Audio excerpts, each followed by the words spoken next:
Moth. Killer, killer, killer moth. Killer moth. Killer moth. Killer moth. Killer moth. Killer moth. Killer moth. Killer moth. Killer moth. Killer moth. Killer, killer moth. Killer moth. Killer moth. Killer moth. Killer moth. Killer moth. Moth. Killer moth. Killer moth. Killer moth. Killer moth. Killer moth. Killer moth. Killer moth. Killer moth.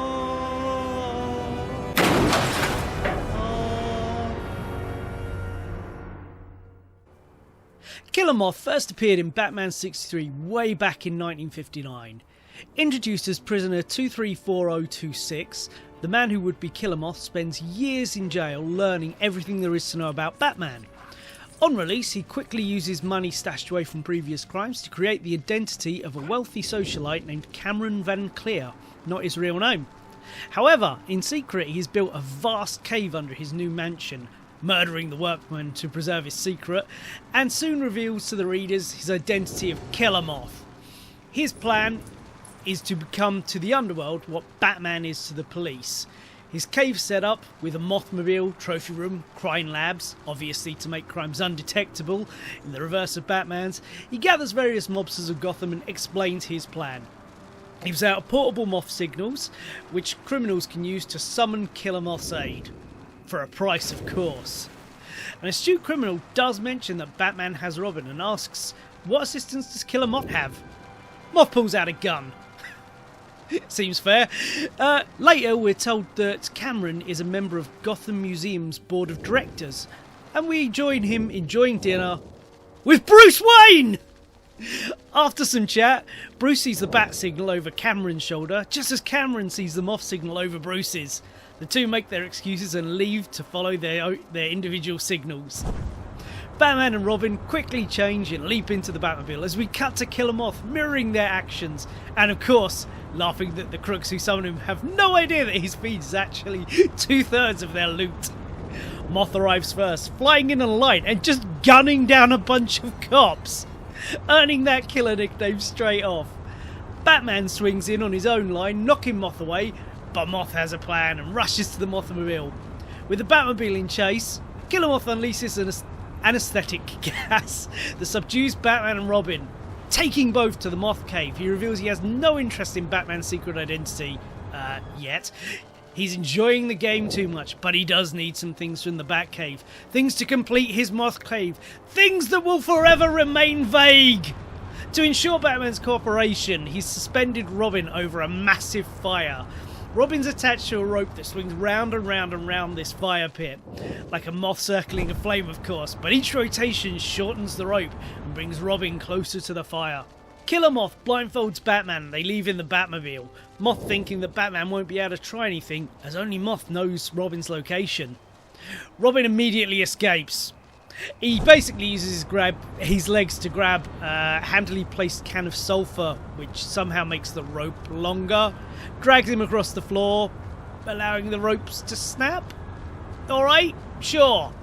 Anyway, Robin is free, but the can of sulphur breaks and blinds him. He apparently just walks blindly out of the cave and all the way back to Gotham, where he's found by some police officers. Robin, now back at Police HQ, radios Batman's utility belt receiver to let him know that he's safe, but Killer Moth also picks up the communication on his antenna. While crossing a bridge, Killer Moth suddenly leaps from the Batmobile and begins climbing the support cables, with Batman in pursuit. Moth pours grease behind him. Batman starts to slip on the cable, but Batman, of course, has some Greek solvent in his utility belt, because why wouldn't he? In a rage, Killer Moth throws the can of grease at Batman, but spills some on his face and falls from the bridge to his doom. Batman is left to wonder if he's seen the last of Killer Moth. Killer Moth returned the very next issue with a splash page showing both Batman and the Moth discovering each other's secret identities. The opening starts right at the end of the last adventure with Killer Moth underwater. He reveals his wings slowed his descent and he swims in through a storm drain. Emerging from the sewers, he's spotted by a gang of criminals and becomes a laughingstock. Poor Mothy. Weeks pass and nobody lights the Moth signal. He decides the only way to redeem his reputation is to openly defeat Batman. At the museum, where Cameron is still a director alongside Bruce Wayne, the directors are voting on displaying some recently discovered ancient pieces from Mexico from a tribe who worshipped moths! The directors vote in favour of displaying the collection and agree it is their responsibility to secure them in a secret vault until the museum officially signs the deals to display them. Killer Moth immediately steals one of the pieces, leaving a sketch of a moth with KM inside as a calling card, cause he's a boss. Batman, not being a complete moron, realises one of the 6 men who know about this existence must be Killer Moth. They're the only people there, they're the only people who know about the secret vault. The directors hold another meeting to discuss the robbery, and during a 15-minute break, Cameron quickly changes to Killer Moth to steal some more of it. He's incorrigible. Bruce spots Moth and quickly changes to Batman and sprints to battle Killer Moth. However, Moth gets the upper hand and traps him under some heavy exhibits. The very next panel shows Bruce making it back without issue, so I guess the whole concern over getting back within 15 minutes was too much excitement, so they couldn't do that. But wait! A security guard busts in and says not only has another artifact been stolen, but during the robbery the thief managed to turn on an X-ray machine and take a picture. This happened during a scuffle with Batman that might allow him to be identified if paired with X-rays of the museum's directors. The image is printed, but Bruce quickly discards it, saying it must be 2 Neanderthals that some other professors have been studying, and all suspicion is immediately dropped. However, in the Moth Cave, Killer Moth himself realises that to have incepted him so quickly, Batman must be one of the museum directors, and that Bruce Wayne was too quick to discount the X-ray. Bruce and Dick are in the manor playing chess when they notice the bat signal. Arriving at Police HQ, Commissioner Gordon explains they received a report of a bank robbery, but it turned out to be a hoax. Racing back home, Robin has figured out that Killer Moth called in the hoax to watch Wayne Manor to see if they left when Batman was summoned. And indeed, we're shown Killer Moth outside Wayne Manor watching through a window where Bruce and Dick were playing chess. Back in place, Bruce makes a move on the chessboard. Bizarrely, his plan was to frame himself and Dick in a window so only their arms would be visible when they made chess moves. Because chess can be a long game with hours between moves, this somehow fooled Killer Moth into thinking they were there the whole time. Good thing Killer Moth was set at the exact correct angle, didn't come for a closer look, and that Moth's moth-eating plan was full of holes. A few days later, the Moth signal once again lights the sky of Gotham, and Killer Moth is happy to oblige. Unfortunately, Batman and Robin are right behind him as he crashes through a window to escape. This was very out of nowhere, because basically they needed to set up the next scene. Writing back in the 50s was not the best. Later, the museum directors are gathering at a restaurant with Bruce and Dick scanning them all for cuts from glass Killer Moth crashed through. However, Cameron, sat at a table with other directors, manages to knock a waiter carrying glasses which shatter and cut all the other diners.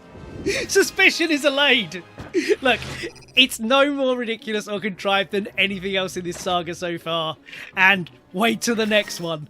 Speaking of which, the last panel in this scene specifically mentions that the remaining Moths collection will be moved to a burglar-proof vault the next day, and that Cameron likes a glass of milk instead of coffee, because coffee keeps him up at night.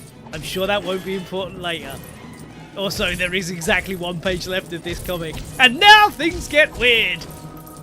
Batman and Robin stake out the museum and Killer Moth shows up. In a room with the world's largest light bulb, for no reason. Blinded, Killer Moth shoots the bulb and orders Robin to turn on the black light, like an ultraviolet. Batman states the yellow glow around Moth's mouth tells him all he needs to know. They race to Cameron's place and get there before him as Killer Moth is finally unmasked. It turns out Milk shows up in ultraviolet light and this could somehow be seen through his mask. Sure, Killer Moth sure has been victim to some bizarre writings. He appeared again a few months later in Detective Comics 173, and it's weird. A few months after his defeat, Killer Moth escapes prison and realises the Cameron Van Cleer identity is useless.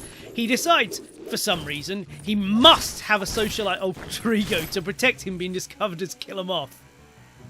No, I don't get the logic either. However, he decides, as he's now broke, he decides to steal one. He decides to become Bruce Wayne. Using the last of his money, he has a plastic surgeon reconstruct his face to become an exact duplicate of Bruce Wayne.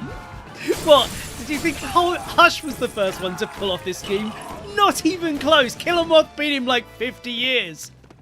We cut to the real Bruce Wayne participating in a charity boxing match. He specifically says recreation of this sort is the best cure for a sick man, which leads me to believe that he's beating up the patients and telling themselves to just pull themselves together, as with the style of 1950s medicine. He probably also handed out cigarettes. On leaving the hospital, Bruce is knocked out by Killer Moth, not wanting to add murder to the list of his crimes, which already includes numerous murders.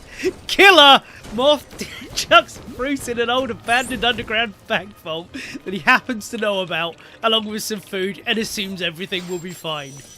He then goes to Wayne Manor, only to immediately be confronted by Dick Grayson, who straight up just explains the entirety of Batman's operation to him, drags him to the Batcave, changes to Robin in front of him, forces him to change into Batman, and takes him to Commissioner Gordon as Batman and Robin. Like, there's no getting around this one. Even by 50s comic book standards, there is no possible room for error here.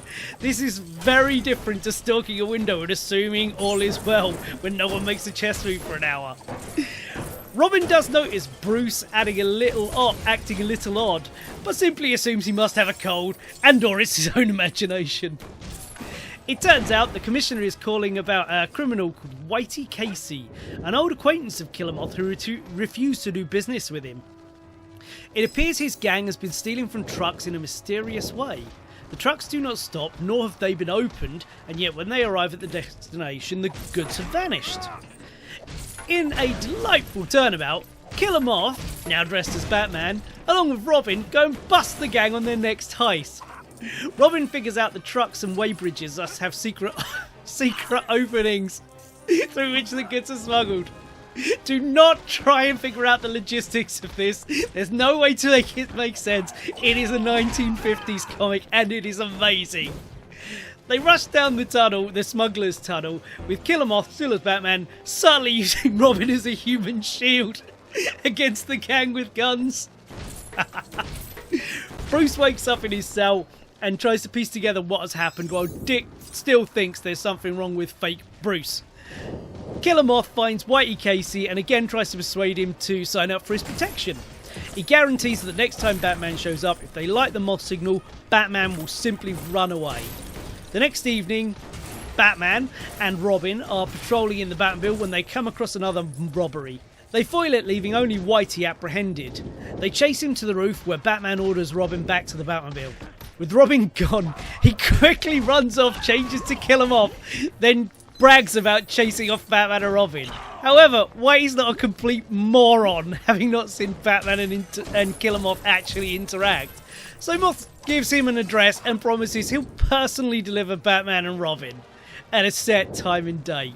He drives Robin to the vault where he'd imprisoned Bruce, who has apparently escaped, and knocks him out with his gun.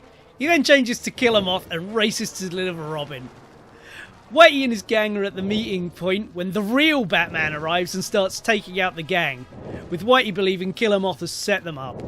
Robin wakes up in his cell as Batman bursts in. Robin believes him still to be the fake because he finally figured it out. Yay! Go Robin! But Batman quickly proves his identity. Back on the street, Killer Moth has seen Batman arrive and head down to rescue Robin, and he looks really sad. So he starts slinking away. However, Whitey wakes up, still thinking Moth sets him up, and just blasts him with a machine gun. Killer Moth is down and not dead. Batman and Robin discuss the irony that they're saving the man who could utterly destroy them, but their heroism demands that they save their foe, even at the cost of revealing their identities. Just a little side note, this is silly, but it is great Batman. Like, Batman should save foes because Batman doesn't kill, he doesn't allow people to die. That is some good Batman. The issue ends with the Doctor telling Batman that Killer Moth has been saved and will recover. And there's a bold message saying, the one man who knows the secret of the daring duo's identity, alive and on the way to recovery. Will he reveal what he knows at the end the Crime Crusher's career? Or has he already done so? An ominous foreboding for Killer Moth's next appearance.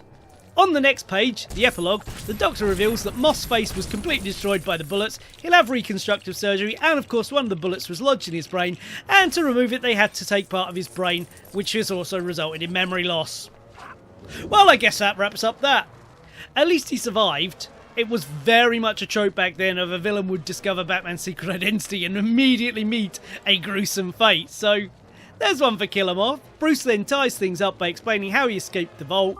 Because the vaults are said to keep people in, the hinges were on the inside, so he's able to remove the bolts and open the door. That's 3 outings in the space of just a few months, all seeming to build to one bigger arc, which to be fair wasn't exactly the style at the time. Not a bad launching pad for this exciting new character. Killer Moth then disappeared until 1965.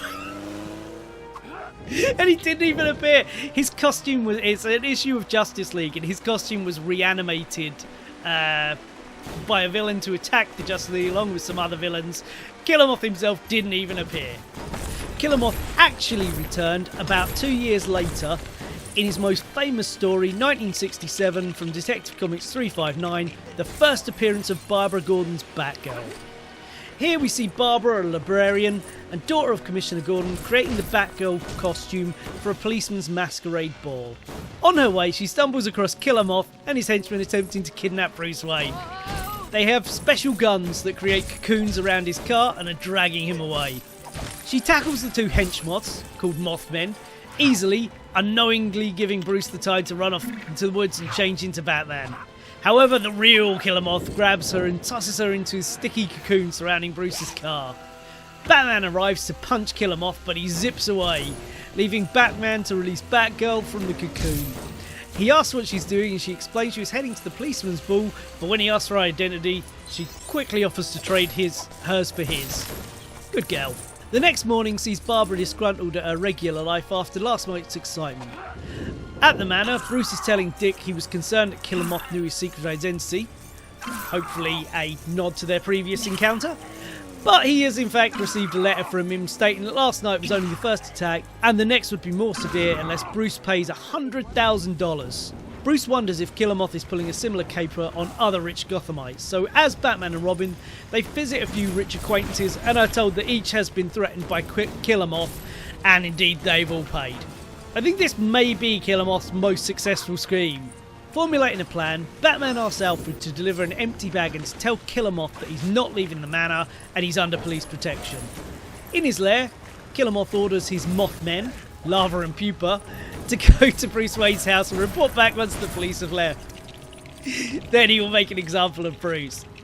I like the fact that one of the Killer Moth's recurring themes is just kind of lurking about Wayne Manor, not really doing anything. Anyway, meanwhile Barbara has repaired her Batgirl costume and spends her evenings training herself. 3 days later, the Mothmen report back that the police never arrived and Killer Moth is ready to make his move. At the same time, an antique book arrives at the library that Barbara believes Bruce will be interested in as one of the library's patrons, so she heads to Wayne Manor to deliver it personally. She arrives just in time to see Killer Moth shoot Bruce in the back. Throwing on her Batgirl costume, because I guess that's more important than just helping the wounded man, she bursts into the room and begins taking out Lava and Pupa. However, Batman and Robin are peering through a cracked doorway. As Barbara knocks the Mothmen close enough, Batman and Robin drag them off and render them unconscious. They then grab Barbara. Batman explains that the dead Bruce is actually a dummy, of course it is, and that with his cooperation, they were using it to convince Killer Moth that he'd succeed and then trail him to his lair to recover the other extorted money. They tell her to go home, but she refuses and tails them on a motorbike. They follow Killer Moth to his Moth mansion, and on entering, are caught in an anti-gravity chamber. Because, of course, Killer Moth, just a general... Like, it's already ridiculous that Killer Moth was an inmate, he had some money, so he made his own Mothmobile and everything like that. But now he's just made an anti-gravity chamber out of nowhere. Anyway, Batgirl follows the two. She ties a magnet to her boot to secure herself to the floor and then pushes Batman and Robin free of the gravity well just as the Mothmen come to shoot her. They defeat the underlings and find Killer Moth's throne room, but are unable to find him. Batgirl, however, discovers a false panel by sniffing for her own perfume. Apparently, it adhered to Killer Moth when she attacked him earlier. Batman congratulates her, but of course mansplains how he would have got himself and Robin out the anti-gravity chamber without her help. It's pretty well known that Barbara Gordon's Batgirl was introduced in the comics so she could be added to the Batman TV show, which was popular at the time. A 10-minute showreel or pilot was made starring her before being added to the series, and her enemy? Killer Moth! Played by Tim Herbert. His first cross-media appearance, and beating out guys like Two-Face and Scarecrow to be adapted to other media. Go Killer Moth! He was next featured on a page in 1968's Batman 200, being quickly defeated as part of a larger scheme by Scarecrow. He then disappeared for about a decade, ultimately returning in 1977's Batman Family No. 10 for Batgirl's first full-length starring adventure, which co-starred Batwoman. This is a pretty inconsequential tale, but is noteworthy as it marks his first team-up with the Cavalier. He had giant pet bugs, something later seen in the Teen Titans cartoon, and his helmet appears to just be his head. Whether this was a simplified cartoonish style of drawing him, or the creator thought he was an alien bug guy, I guess we'll never know. He appeared in the classic four-parter Where Were You When the Night Batman Was Killed? Mostly as a background character, but he did have time to get a sweet photo posing with Lex Luthor and the Joker. The next year he returned, again teaming with the Cavalier in Batman Family No. 18, taking on Batgirl and Robin.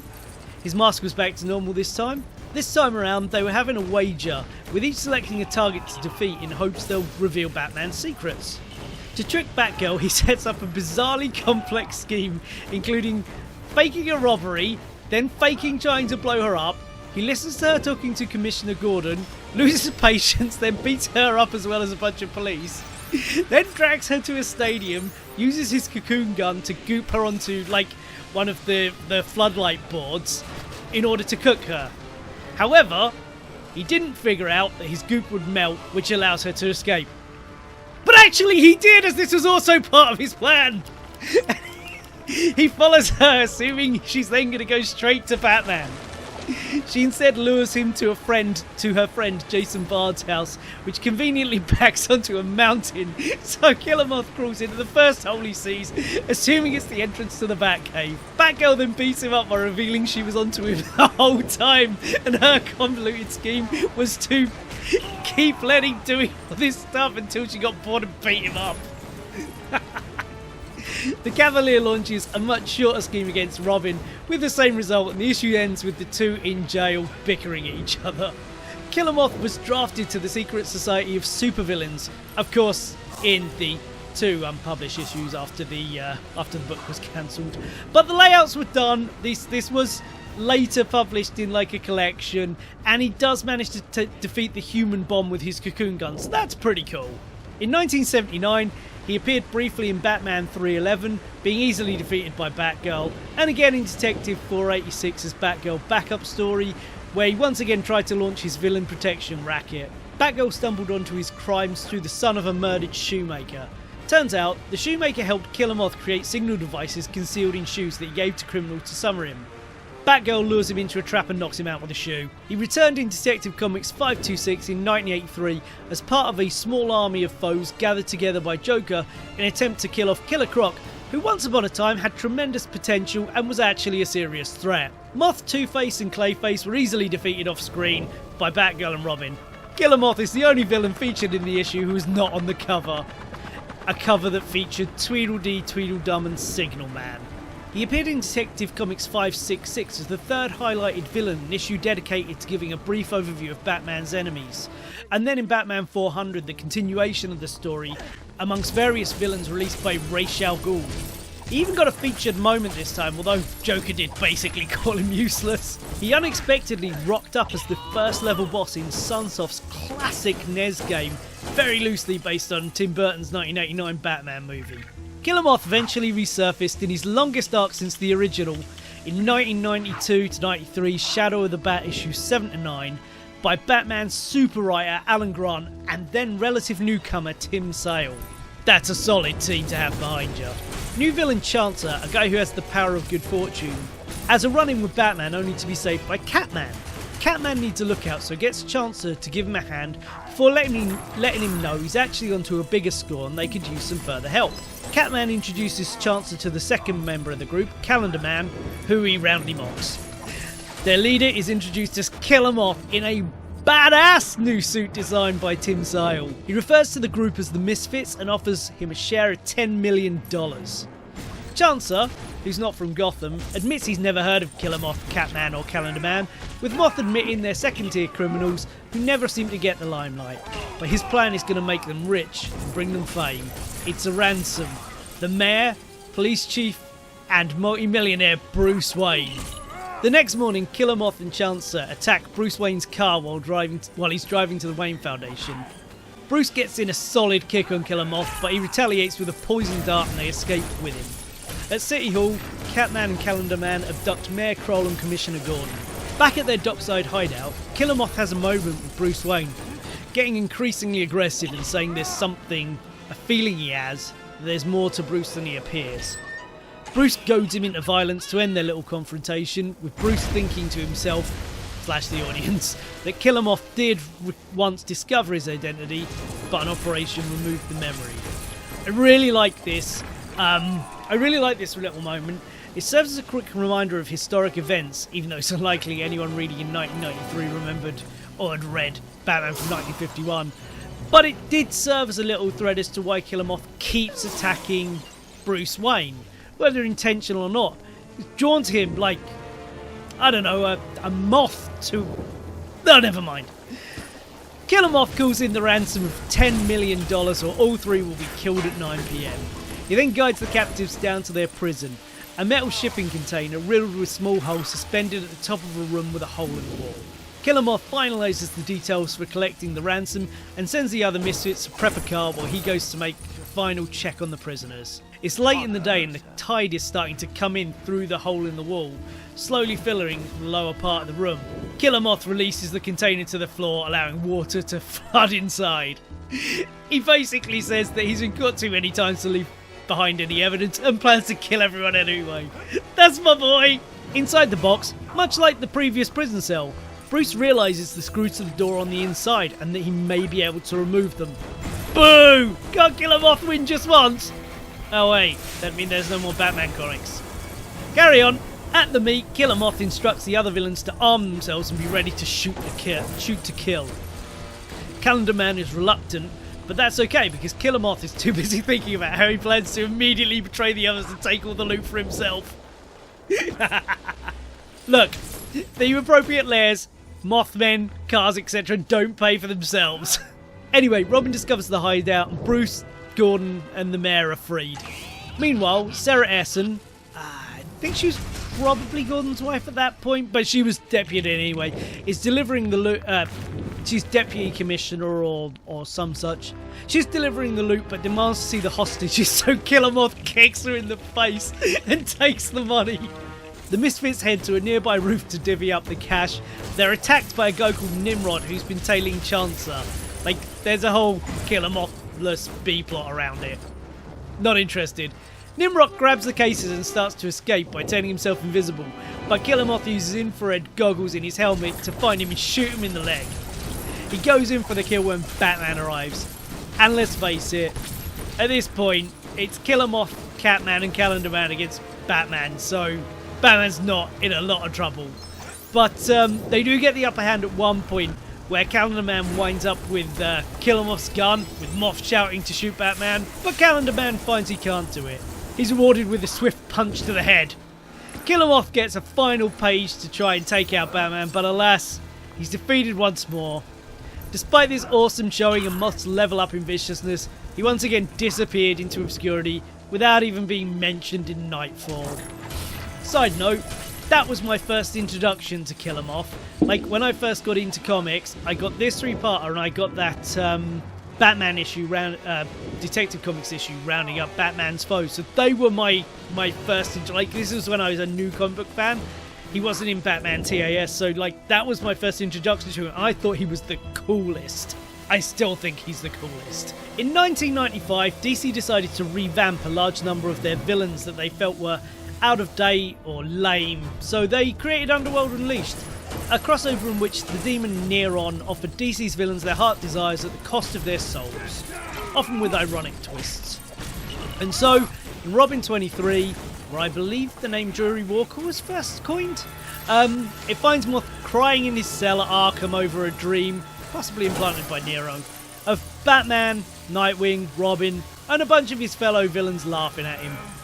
Neron appears and offers Killer Moth the opportunity to become something truly feared, and Moth accepts the deal. When checking his cell the next morning, the orderlies find a huge cocoon. Eventually it erupts and outflies Killer Moth, now transformed into an enormous, deformed moth creature. He now calls himself Caraxus. A simplified contradictory version of this featured in Underworld Unleashed #1, where Neron simply he transports all the villains to his domain and does all the transforming in one en masse thing, because it's easier to relate to the audience than the individual ones. So, Moth appears to have retained his intellect, but now has the generic edgy murder personality that was prevalent in the 90s, and he's just cool eating people. Maybe you could argue he now has moth-like instincts, but this is nowhere explored or hinted at, so he's basically just a vampire, but looks like a big moth. In the Caraxus form, he has increased strength, can fly with wings, has acid drool, and can shrug off being hit by cars and bullets. I'm pretty sure he can also fire or create cocoons. In my opinion, none of this made the character more interesting. In fact, it took away pretty much everything that made him cool. Caraxus captures Robin and plans to eat him, so after a bit of a scuffle, he's ultimately defeated when Lockup rocks up out of nowhere, captures him in an electrified net, and then he's in a subsequent 3-parter in Detective Comics where he's mostly just seen eating rats in a jail cell. Caraxus bounced around as a generic monster here and there over the next several years, in perhaps one of the greatest superhero comics of the 90s, but alas, Killer Moth's greatest indignity, 1998's Starman 1 Million. He's referred to in a flashback as Killer Wasp, and I'm pretty sure this was an artist and an editorial error where the actual villain was meant to be Yellow Wasp, but it's still kind of funny to know. Caraxus' next full-length story ran between Robin 107 and 110. This opens with Caraxus shouting in pain and questioning what is happening. Robin stops a mugging, with the perpetrator being a short, naked, red-haired man. Later, while driving in the same area with his friend Ives, they're almost carjacked by an almost identical man of similar height and less nakedness. The next issue sees Caraxus out hunting, draining the fluid from victories and leaving lifeless husks. Speech pattern is more broken, and they vaguely refer to things they hate but cannot kill. Robin discovers the man he arrested is still with the police, so the carjacker was a second person. And he also realises those people are Drury Walker, or at least relatives. Robin assumes at this point Drury has changed back to human form, or can at least change between states. After staking out the area, Robin spies another naked Drury, escaping from a window of a boarded up warehouse. He quickly knocks him out and leaves him in an alley to investigate the warehouse further. Inside he finds Caraxus in an empty pool, having produced a boatload of eggs, each of which is hatching a new Drury Walker. These Drurys are attacking each other. I hate Caraxus. Nightwing finds the Drury Robin knocked out in the alley, but he's dead. Caraxus smells Robin and they have a fight, but ultimately Robin and Nightwing defeat Caraxus pretty easily. Another Drury escaped and has a standoff with police, but is ultimately gunned down. The GCPD, Star Labs and some local bug exterminators take over the pool filled with mini Drurys, with Nightwing and Robin delivering Caraxus to Monster Island. Caraxus is freed out of nowhere by some dude who wants to hunt him or something, and after attacking a scientist, the exterminators get kill happy and murder all the mini Drurys. Sure, On the other hand, running almost directly after that was an interesting arc in Birds of Prey 50 to 55 in 2003. It opens with Black Canary battling some henchmen with Oracle, the former Batgirl, feeding her intel over a headset. She's having trouble with one of the thugs, who Oracle identifies as Danko Twag. Canary succeeds, beats him and moves on. However, while Black Canary is dealing with some other nonsense, a hooded man appears behind Barbara in the clock tower and unmasks, revealing himself to be Danko. After tying her up, he explains that he's been henching for years, gathering skills and intel that eventually enable him to discover Oracle's existence, location, real name, and that she was once Batgirl. He ultimately reveals that he was the Killer Moth she fought in her first outing of Batgirl, and possibly the original, but that he had Drury take his place when she captured him. He's been stalking her ever since. He spends the better part of 2 issues monologuing, which, to be fair, Killer Moth did a hell of a lot in his first appearance. But anyway, during his ranting, Oracle, having already untied herself, lures him close, headbutts him, and seals him in a glass laser prison. Again, sad to say, it's all very Killer Moth. While Barbara offers to help the clearly mad Danko, he rants about wanting them to be a team and that he won't go back to prison. He unleashes a gas implying it will kill him and appears to dissolve. The next issue, Black Canary starts dating Tom, the perfect man. He's immediately revealed to be Danko's brother. In a fun twist, it's revealed that Danko's real name is actually Dan Coleman, and that Danko Twag was a supervillain name he made up when he and his brother Tom would play heroes and villains as a kid. Dan seems to have some kind of split personality, Dan and Danko, as he's very lucid with Tom. By their teenage years, Tom was the golden boy and Dan fell in with a bad crowd, leading, as is so often the case, to his becoming magic-based supervillain Felix Faust's assistant.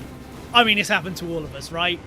He learned magic teleportation, a move that heavily drains both body and spirit on each use. Behind Faust's back, they had a falling out, a memory wipe left him remembering only the name Danko Twag, and that he was a henchman, and here we are. Unfortunately, Tom mentions that it's actually Barbara Gordon he's interested in dating, which sets Danko off and he teleports away to attack Barbara again. Instead, he finds Black Canary in the watchtower and she proceeds to kick his ass until he teleports away. Dan appears back in Tom's apartment with no memory of what just happened. Tom figures this is the best time to immediately mention Barbara Gordon again, which reawakens Danko, who teleports straight back to the watchtower, this time with Tom in tow. Canary attacks Danko as he teleports away, this time with Canary. Canary tries to reason with Danko, who's looking too weak to fight, but he kind of switches between trying to fight her and ranting about his parents, about being the better son. Tom, who Barbara has knocked out and moved to a nearby park, explains that to the best of his knowledge, Dan's parents were a bit indifferent towards him, and that last he heard Dan was working for Killer Moth and that Batgirl beat him up. Back at the fight, Danko is fighting Canary again, and she's easily blocking his every move, still trying to talk him into getting help. He suddenly taunts once more, again taking Canary with him, landing in the park where Tom and Barbara are talking. Dan is himself again and is clearly done for. He can't even see, but as he dies in his brother's arms, he feels the need to explain that he's come to terms that Batgirl wasn't personally attacking him, was only doing her job, and that he forgives her. So it turns out he wasn't Killer Moth after all, but he probably was one of the Mothmen. He could have been Lava or Pupa. This was a fun little romp and a palate cleanser after that last Caraxes story. Let's face it, at this point, it's basically a mercy that in Caraxes' next appearance, Infinite Crisis number 7 in 2006, he's torn in half by Superboy Prime for no reason in a random panel with no build-up or context. But we're not done with the original Killer Moth just yet, because he also appeared in the excellent Year 1 miniseries for Robin and Batgirl, which were a modern interpretation of those characters' earliest adventures. He appeared in the first few pages of Robin Year 1 number 2, where Batman and Robin are chasing a car full of machine gun wielding criminals, chasing the Mothmobile. Again, painted as a bit of a joke, while laughing that the Batmobile has taken out the car of crooks, he crashes himself into the side of a bridge. Confronted by Robin, he uses his cocoon gun to stick Robin to the Mothmobile, but the gun also misfires into him. He tries to escape by leaping from the bridge, but his wings are gunked up by his own misfiring goo, and he starts to fall to his doom. Robin saves him, and he's dumped off at police headquarters. This has one of my favourite pictures of Killer Moth, actually, as he's careening away, but Batman and Robin having taken out the other criminal's car. He's looking out the back window with with his hand making an L on his head as he crashes into the side of a bridge. It's awesome. And then he returns to the primary villain in 2003's Batgirl Year 1 9-issue series. I mean, kinda. Well, Firefly was the main threat, but Killer Moth was there and he was pulling the strings, so it counts. This starts off somewhat telling the Batgirl's first appearance again with the policeman's ball. Killer Moth attacks that before moving back into his classic anti-Batman villain for hire shtick. It's slightly rearranged that he attacks the policeman's benefit directly, trying to abduct Bruce Wayne from a room full of cops like an absolute boss. Barbara, wearing the Batgirl costume she made for the first time as a little joke for her dad, manages to get the drop on Killer Moth, forcing him to flee.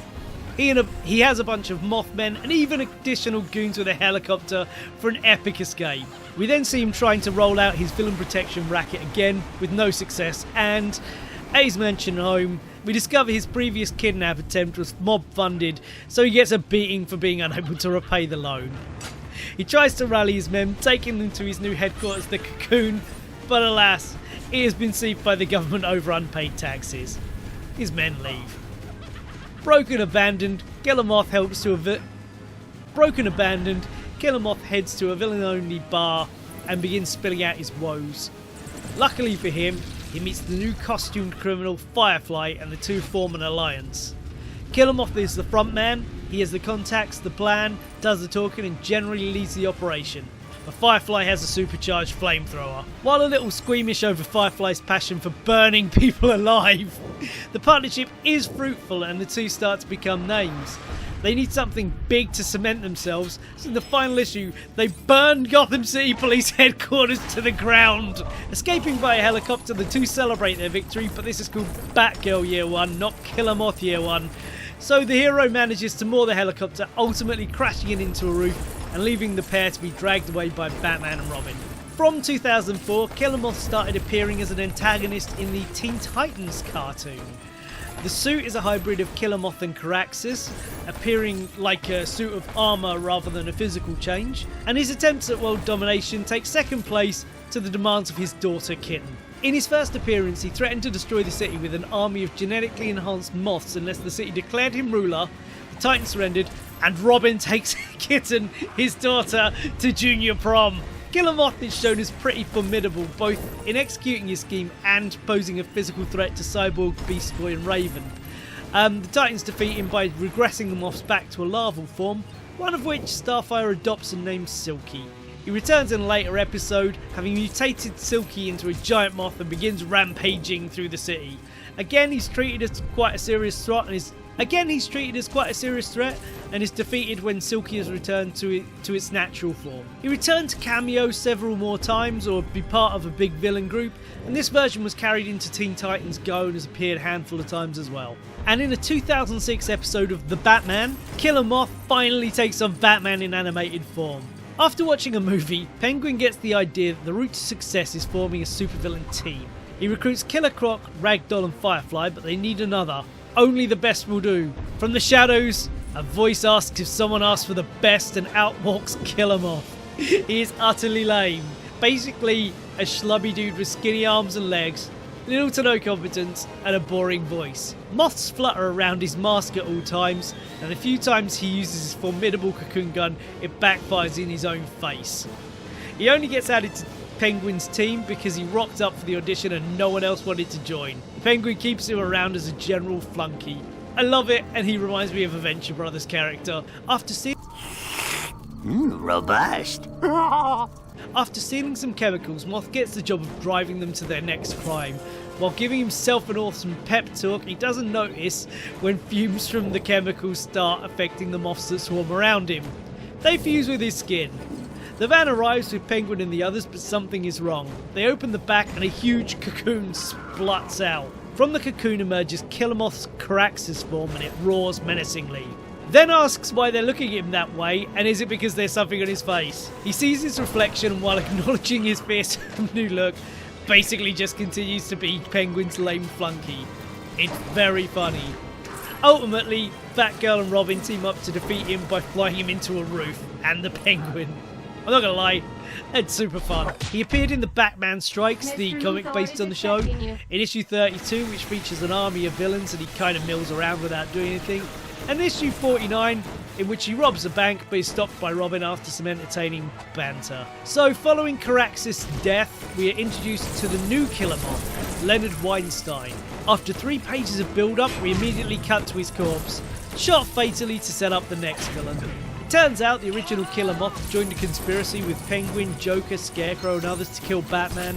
They failed, but now one of their co-conspirators is back for revenge. This was kind of the new norm. Various Killer Moths began appearing pretty frequently, albeit always as a bit player before moving on to the main story, sometimes just to be killed off. Once, a trio of Killer Moths appeared. One version appeared in a few issues of Gotham Underground, a 2008 miniseries dealing with the Underground, Gotham, as part of a makeshift team of second stringers, only to get gunned down in issue 4. There was also a fun little 2-parter for Booster Gold, in which Gold's time shenanigans led to Killer Moth beating Batman, unlocking his full potential and taking over the city. Then Booster had to go back and he posed as Killer Moth to undo the damage. Then he had to go back again and undo the undoing to undo the original thing to get everything back to normal. It was a whole mess. Eventually everything went back to normal, but that was fun. He finally returned to the world of video games in 2011's Batman Arkham Asylum. He has an unlockable bio you can unlock by scanning something. In 2011, DC received a reboot that kind of wiped the history for most of their characters, and Killer Moth was included. He was reimagined in Lamar and Sorrentino's incredible Green Arrow run, sporting a very different look. Here he wears a basic gas mask, wears tanks for his compressed air guns and a cross across his back to look like wings.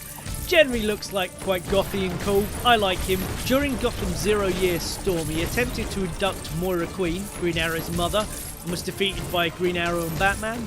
And he later returned as part of an all-out assault on the city, teamed with a gang of similar second-rate costume villains.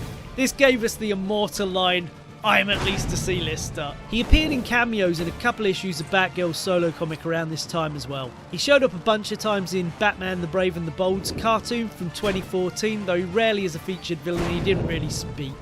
He also showed up in the spin-off comic. In 2015, he featured in the digital-only mini-comic Batman Arkham Knight Batgirl Begins to tie into the latest game of the Arkham series. He showed up for a comedy bit in Harley Quinn and Suicide Squad April Fool's Special 2016, Obsessed with Moths, and a few times in Detective Comics. In issue 958, he was part of a poker game in the Iceberg Lounge, including, amongst others, Bruce Wayne, who immediately identifies him as not a threat, and later in issue 696, forming a group to once again try out his villain protection racket, only to be defeated by Batman's team of allies. He made other small appearances here and there, such as appearing in a bulky armour teaming with Firefly once again in All-Star Batman, and getting an absolute kicking from Killer Croc while trying to establish a new base. The gothy redesigned Killer Moth was also appearing here and there at the time as well, indicating we may be back to having more than one Killer Moth again. Things start to turn around somewhat in 2019's Batgirl 37 and 38. Killer Moth is back fighting Batgirl with a new high-tech version of his classic armour.